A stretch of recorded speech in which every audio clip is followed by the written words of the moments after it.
Hi guys, my name is Shane. Congratulations on your new Bambi Airstream. Today I'm just going to take you around the coach, get you familiarized with it all. We're going to start with the awning. So with the awning, Airstream comes with an awning prop rod. You take your awning rod, insert it there, pull this guy down. So you're going to pull it until it's fully extended like that. Then you're going to walk yourself over till you get to the arm. In order to get this on, you keep this on the inside of your arm, connect it right here. Then you're simply going to pull this to you. You're going to hear a click, and then that's locked in. Then your hand's free, and then you're going to come onto the other side. And you're going to do the same thing. Awning arm stays to the inside. It's attached right here. And it goes and it attaches right here.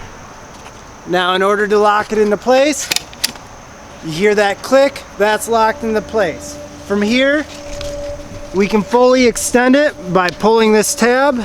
It's got 3 places of extension. That's like that on both sides. It locks into place finally at that last notch, and then you can roll her back up. In order to get it to roll back up, you pull this tab here.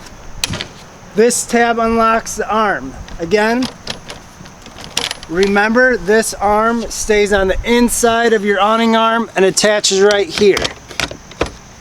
It's going to be the same for both sides, so now we'll go to this side. You're going to pull your tab and keep an arm right here, that way your awning doesn't retract once you take this arm off. Again, this stays on the inside and attaches onto this peg here. Now, in order to get it up, you grab your awning rod. It'll start to roll up itself. Once you get to a point where you can't reach, you connect your awning rod in the loop and you simply roll it into place.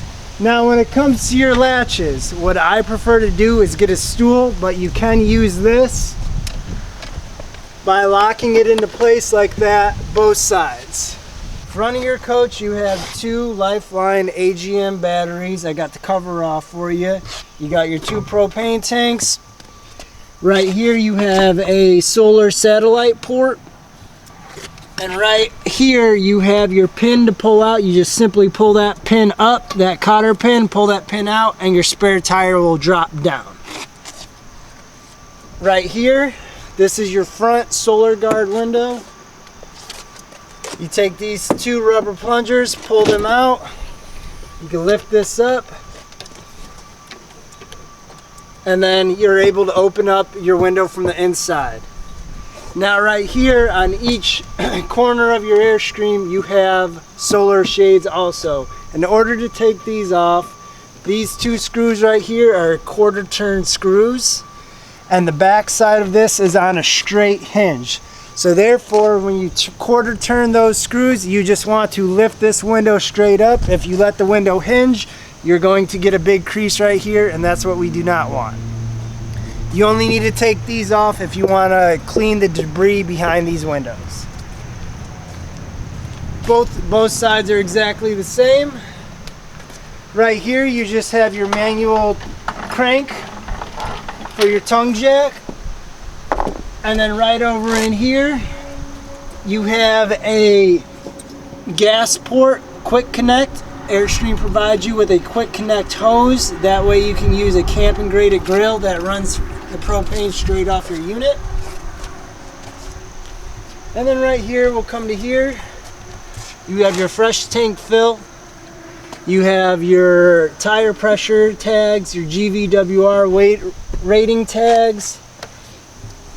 Under here, all 4 corners of your Airstream, you have jacks that can go down. Airstream provides you with a jack crank. You simply just crank them down in a clockwise rotation and the jacks will come down. Again, those are in all 4 corners. You have to do each one manually. Right here is where you would store your waste hose. The sewer waste hose, I think you could you could fit the longest, I think it's like 20 feet can fit in there, 20 feet worth of hose. Don't quote me on that, maybe a little bit more, maybe a little bit less. So when filling your fresh tank, you can take any hose, your garden hose, you can buy a food rated hose, and you just simply stick your hose in there, turn your hose faucet on. You'll go inside, there's a monitor tank. The monitor tank goes from 0 to 100. Later in the video, I'll show you where the monitor tank is located. Once the tank is at 100%, you can turn your hose off. If you happen to walk away and your tank does overflow, it's okay. Water will just shoot out of here. It will not get into your coach. So don't be afraid if you do overfill your tank there. So right here is your city water port. Your city water port takes the water pressure from your hose, so you'll take your average household hose, connect into your city water port. You don't need to have your water pump on when running off city water. It uses the city water pressure to run everything. So that simply screws in right there. Turn your hose on, and then you'll have water constant. Right here is a black tank flush. Again, you could just connect your average hose into here. Now with your black tank flush, you want to have your gate valves, which are right here. You want to have your gate valve open. The black tank flush is going to shoot water into your black tank. That way you can clean out any debris that are sticking in there. The reason why you want to have your gate valve open is because you never want to overflow your black tank. Your black tank releases from here on the roof and through your toilet, and that's a mess that nobody wants. So remember, when using black tank flush, always keep your gate valve open. Again, your gate valve here, this is where you would connect your waste hose to. You simply take your waste hose, screw it on there, it's a quarter turn. You will open up, you'll pull your gate valve, and then all the waste will release right out of here. You also have a little light here for during the nighttime if you're dumping. Right here is your hot water tank.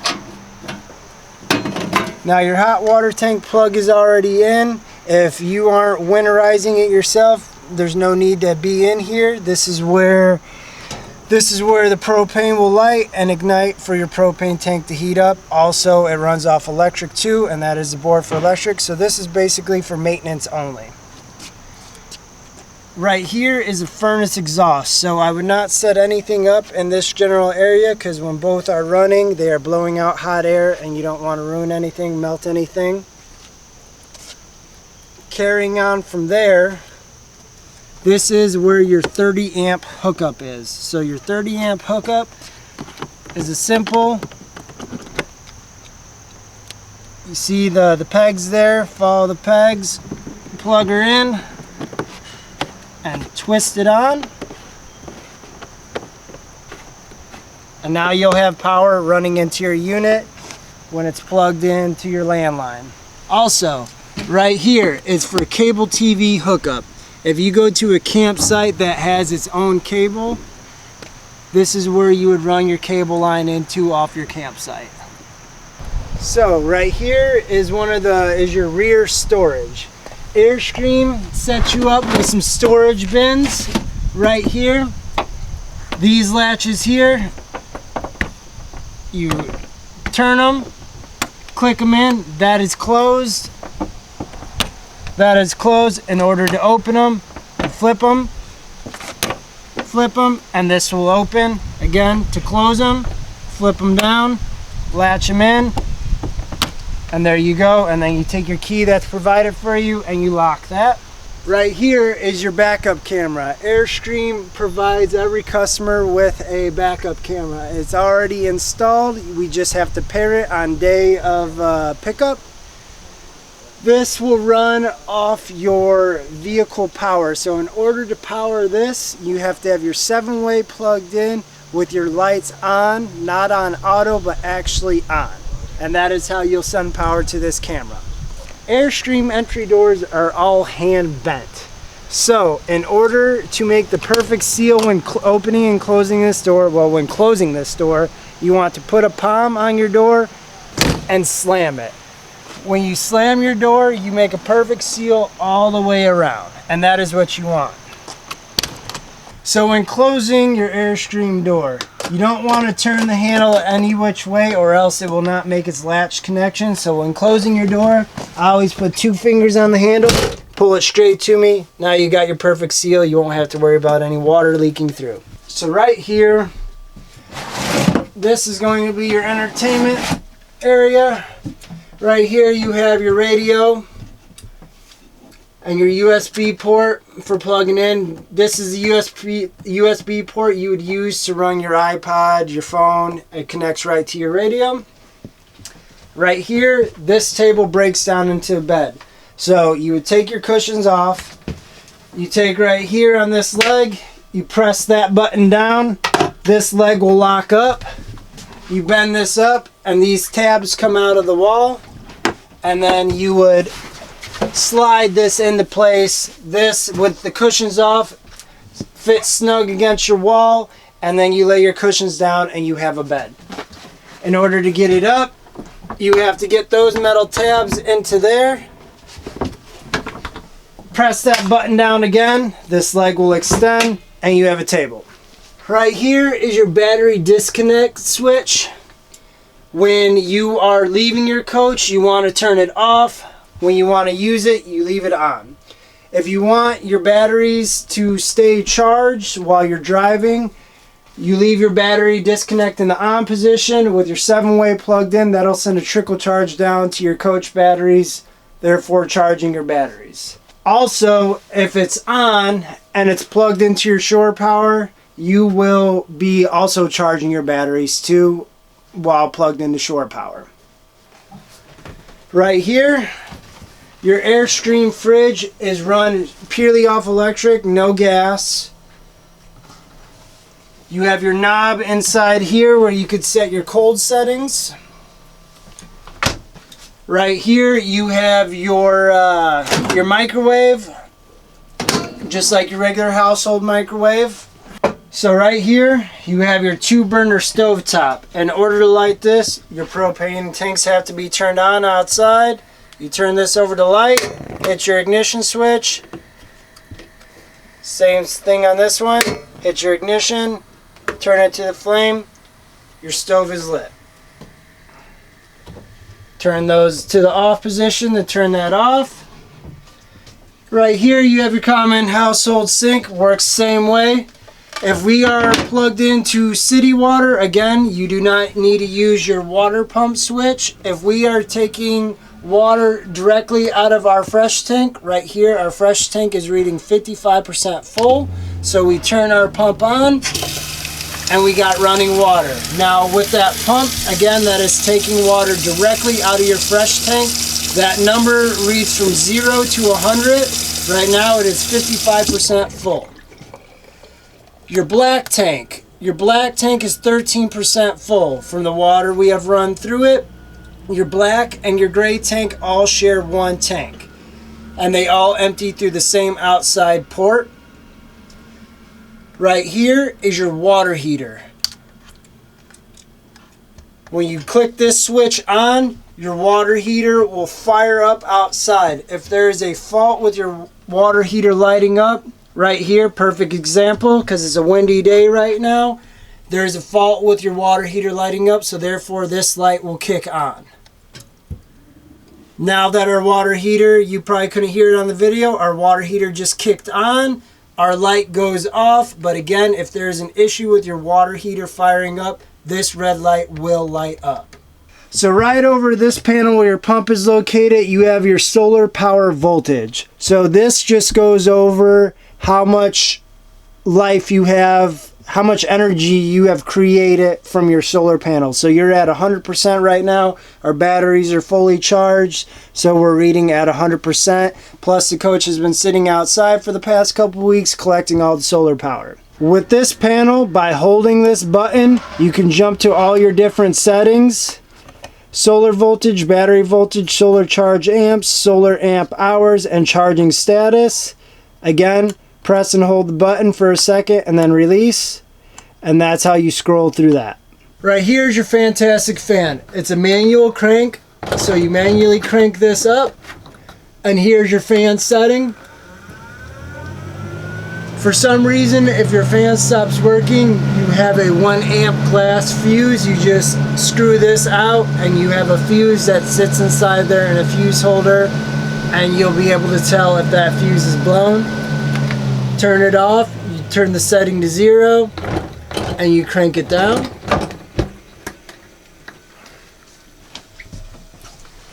And then right here, you have your AC/heating unit.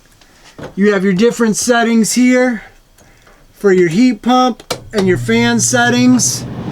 Right now we're on heat. That is going to blow out from your heat pump. If you turn this up into the blue, you're using your AC.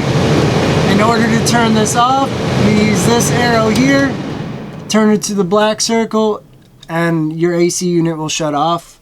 Right here is how you open and close your vent fan. So in here in your shower room, you have your all-in-one toilet and shower. You have a vent fan. You push this up and down to open and close it, and press that red button to turn it on. The light switch for your bathroom is located right over here on the left side of your bed.